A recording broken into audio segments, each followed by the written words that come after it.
नौ लखी कोठी का नोहा, सब ठाठ पड़ा रह जावेगा जब लात चलेगा बंजारा। 9 लाख रुपए की लागत से तैयार होने वाली ये कोठी 9 लखी कोठी के नाम से मशहूर है, जो कि ओकारा से सतघरा मोड़ पे पहुंचकर सतघरा की तरफ वाक़े है।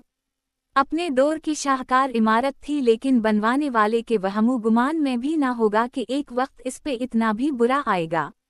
मौजूदा हालत ये है कि खौदरू जुड़ी बूटियों, जंगली घास और छत्तर थोहर की बुहतात से एक वहशतनाक माहौल बना हुआ है।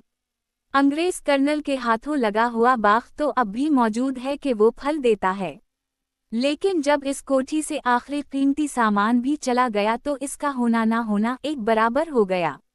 मकामी लोगों से सुना है कि इसमें जो शाह साहब रहते थे उनका असर रसूख इतना था कि 2 भाइयों को फांसी की सज़ा सुनाई गई तो शाह साहब खुद गए और तख्तादार से फांसी से चंद लम्हों पहले दोनों को रहा करवा के साथ ले आए, और इन्हें इतना यकीन था कि मैं इन दोनों को ले आऊँगा।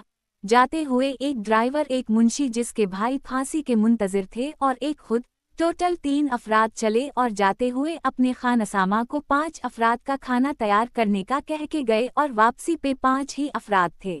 कोठी का डिज़ाइन इंतहाई अनोखा और शाहकार है। चारों सिमतों से एक जैसे दाखिली दरवाजे, ऐन वस्त में एक बड़ा हाल और इसके इर्द गिर्द तरतीब से बने कमरे। खाने का कमरा ऐसा है कि एक वक्त में डाइनिंग टेबल के गिर्द 40 कुर्सियां रखी थीं और सोने के बर्तन इतने वाफिर तादाद में मौजूद थे कि किसी भी निशस्त पर बिराजमान फर्द को कोई चीज़ लेने के लिए दूसरे की तरफ नहीं देखना पड़ता था।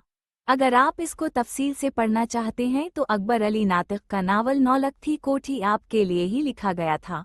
और अगर आपका चक्कर ओकारा का लगे तो लगे हाथों 4-5 किलोमीटर मजीद सफ़र करके इस हज़ीन शाहकार को ज़रूर देखें, जो अपनी ज़वाल पजीरी पे नोहा कना है और शायद अब इसका ये मातम उसकी आखिरी इंट तक रहे।